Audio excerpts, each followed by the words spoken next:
Okay, hello everyone. We're going to talk about Downs chapter 5 today. Let me go ahead and do a screen share here. Oh, okay, there we go. Okay, Downs chapter 5, coming towards the end of this book. At this point in chapter 5, I mean, we're thinking beyond the grant writing component into sustainability. Sustainability is key writing in every grant. They want to know if we give you money for 3 years, what are you going to do after that? Right? You got to start thinking about how are you going to sustain it early on before you get the money. A lot of large grants want you to be thinking about sustainability. Okay.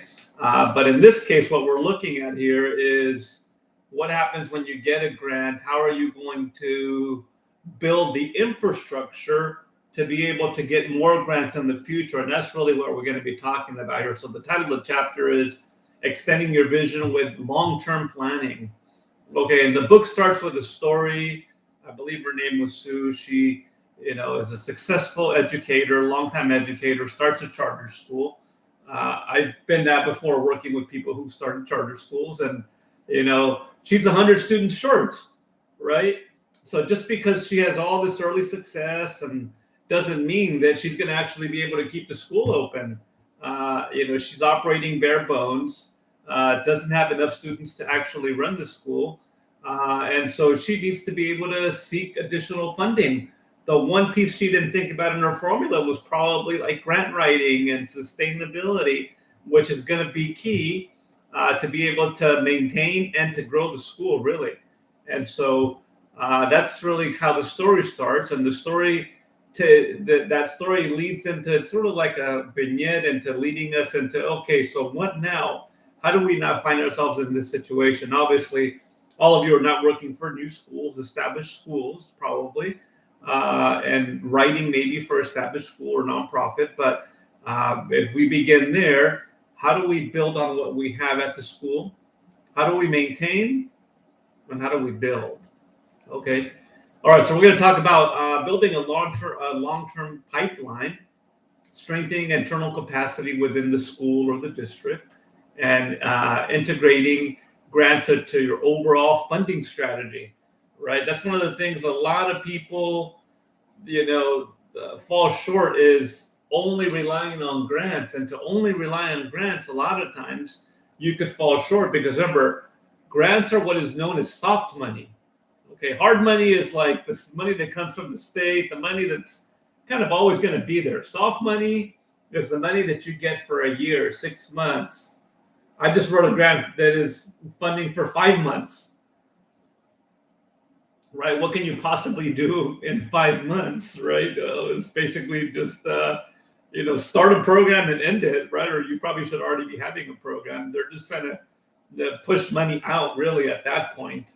Right? And so funding grants should be part of the formula, but not the sole factor of the formula. Obviously, because this is a grant writing course, we're focused on grants, but grants in the context of a larger sort of strategic planning for the entire school or district. Okay, so number one, building a pipeline, being intentional, thinking about a long-term approach, finding out, aligning your mission with your strategic plan, and building grant writing into the strategic plan, and also reducing financial instability through getting diversified types of money, not just grant or not just federal or not just state or not just county, but having different, private foundation grants. There's all kinds of different things that you can do.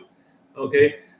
Building a successful pipeline requires support, right? You need time, dedicated resources. You need somebody at the school. And in this case, it's probably going to be all of you, right? Because you're taking this course, somebody who has dedicated amount of time to be looking, seeking, writing grants, leading grants, taking leadership in terms of grant writing, leading grant writing teams, communicating with leadership on grant writing, all of those different things. That takes resources and time. There needs to be definitely a leadership commitment. And for sure, it's well allocated time, right? The time that it requires, the amount of money that it takes to allocate an individual to this usually is minimal compared to the amount of money that you could bring into the school through grant writing. Okay. And having a shared responsibility across the organization. Yeah, there may be one person, but if you leave, what happens to the school or to the program, right? Got to always not only have you, but always be having other people that are engaged in the process, learning along the way with you. So what we have when I write grants with people, I'm usually consultant. I'm at the top sort of the pyramid, have one or two really good grant writers up there. And those people are generally supported by a couple of people, maybe one or two that know how to write, that maybe write pieces of the grant. And then below those, sometimes you have just people that are maybe graduate students that are they're just observing the grant writing process. You may have two, maybe three, and maybe they write a little bit, but generally they're just kind of in the discussions. They're in all the different documents. They see the formation and the writing of the grant. And because at some point you're going to need them down the line. It may be a year from now. It may be 2 years from now. So in a school setting, it's always good to not only have a person leading grant efforts, but also a couple of teachers maybe that could be observers or observing the process, that are going to be people that are potentially involved in grant writing in the future, right? So that's important as well in the building of the pipeline, right? Having organized documentation, having clear roles and responsibilities, and a systematic grant tracking, like I showed you in an earlier video. You got to have some sort of grant tracking system. Somebody who is the administrator of that grant, the lead, in this case, is probably all of you, that has a form that knows every component of the grant and what is the progress on every component, who is writing what, who is leading the entire effort, who's communicating with, who's going to the webinars, who's communicating with the potential funder if communication need to be had there, who's communicating with leadership, and having all the organized documentation. Once you write one grant, you sort of know a lot of the documents that they're asking for.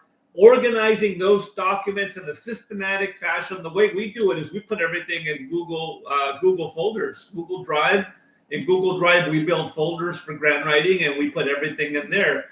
Generally, having everything organized always simplifies the next grant. You don't want to start from scratch each time you want to write a new grant. You want to have everything almost ready to go. Unless a new grant is asking for something new, then you're going to require additional documentation. But generally, all the stuff that you have should be there ready to go. Okay. Sustaining the work is having a routine grant management. Like I said, somebody in the school assigned part of their time to be able to manage really all the grant writing efforts, but then also to manage the grants once you do get them. Who's going to do that, right? Is it leadership? Is someone going to be assigned to it? Having accountability and reporting, and then also the embedded grant culture throughout the organization. Okay. All right. So federal grants. I know in the last session, I think it was in Downing, we talked about state grants. Okay. Well, federal grants. The difference between state grants and federal grants is almost always there are more money. There are more years of funding, but they require a lot more writing and a lot more thinking to get. The requirements are usually quite a bit more, actually. Definitely understanding the deadlines, understanding, the U.S. Department of Ed and their website, and then their grant portal, and signing up and making sure that they know what type of grants, the portal knows what type of grants you're interested in, and that you get email reminders on those when something comes up, when a new grant is available. All of those things are important so that you always get a head start on these. Sometimes when you only have 2 or 3 weeks, sometimes that's just not enough time. Generally, the best case scenario is 1 or 2 months. You don't always get that, though. And so understanding that is extremely important. What are the requirements, right? Not only of writing, but also documents that you're going to need, signatures that you're going to need, right? Sign-offs that you're going to need, aligning your proposal to the agency's priorities. right? What are you trying to really sort of advance at the school? What are the needs? And how do we align our proposal for those needs? Okay. All right. Federal grants like state, they're scoring on rubrics. And we showed you the rubrics from, the state grants. They're very similar, right? Very similar. There's a peer review process again. The federal government doesn't actually review the grants. They're going to pay people, send them out to experts in the field that they've identified, and making sure that they're peer reviewed by experts in the field that they're associated with and that are in their system. Okay. Having a strict alignment to all the different criteria. Okay. They're looking for clear alignment of your goals, right? Do you clearly know what your goals are and how you're going to achieve them? Have strong evidence and data for understanding the problem and understanding how it is that you're going to achieve or solve the problem. And then having a capacity to deliver the results. And it's not just getting the grant, but it's also being able to deliver on what you told the federal government or the state government or the county government that you were going to do, right? A lot of times people fall short on that. They overpromise and underdeliver, and that creates a bad reputation for you. And organizations, nonprofits come and go. Schools, school districts, they're usually here to stay. Very rarely do they go. And so you don't want to really be associated with having a bad reputation of overpromising and underdelivering, okay? All right, so tactic 2 is improving the capacity to lead and manage grants, developing internal leadership. And again, this doesn't have to be the school administration. It could be one of you, whatever your role is. Once the school identifies you as having expertise in this area, this is something that maybe you want to do and take on for the school, like Mr. Garcia over at Copper Hills, right? Supporting teacher grant writing, right? Teachers can also do this, right? Again, grant writing is really about the more you do it, the better you're going to get. And as you know, sometimes our school administrators don't really have that time to do that, right? And then also expanding organizational expertise, okay? Supporting classroom grants, recognizing teacher initiative, providing training and resources for teachers to be able to be engaged in the process, and then also leveraging teacher leadership. Who are your leaders and how can they take their leadership to the next level? Okay. Managing your grants, you have to really monitor effectiveness regularly, track progress towards your goals, right? So you're going to have a manager, right? Usually that's like the program coordinator assigned to the grant, right? You have to have the person who's going to have the highest FTE associated with the grant. A lot of times, your teachers, right? You don't have time to be doing this sometimes, but you can be assigned a certain amount of FTE, right? 25, 50% is pretty rare, but 25 could be good, especially for the main person charged with the grant. And it could be as low as 5%, 5 or 10% FTE, maybe for just the administrators that have to sign off at the end. And then also adjusting your strategies as needed, okay? All right, who's in charge? You got to have clear leadership oversight, define accountability, financial accountability. You got to have a finance person, and then you have to have somebody who's sort of like a compliance person to make sure that there's compliance with all the grant requirements, that they're being fulfilled, okay? Your grant manager really coordinates grant efforts, not only grant writing, but also training of the future grant writers, building that ecosystem, building that infrastructure for the school or the district, maintaining tracking systems, right? And ensuring compliance and reporting, okay? Working with the grant writer, well, generally a lot of schools sometimes do work with grant writers such as myself, as I've worked with many school districts really across the Central Valley and to be frank, across California. I've gotten consultation, gigs in Los Angeles, Sacramento, across the Central Valley. And so once people sort of know what you do and it's good work and you're delivering results, really, ultimately at the end of the day, it's delivering results, right? You're consulting on $1 million grant. Did you actually get the grant, right?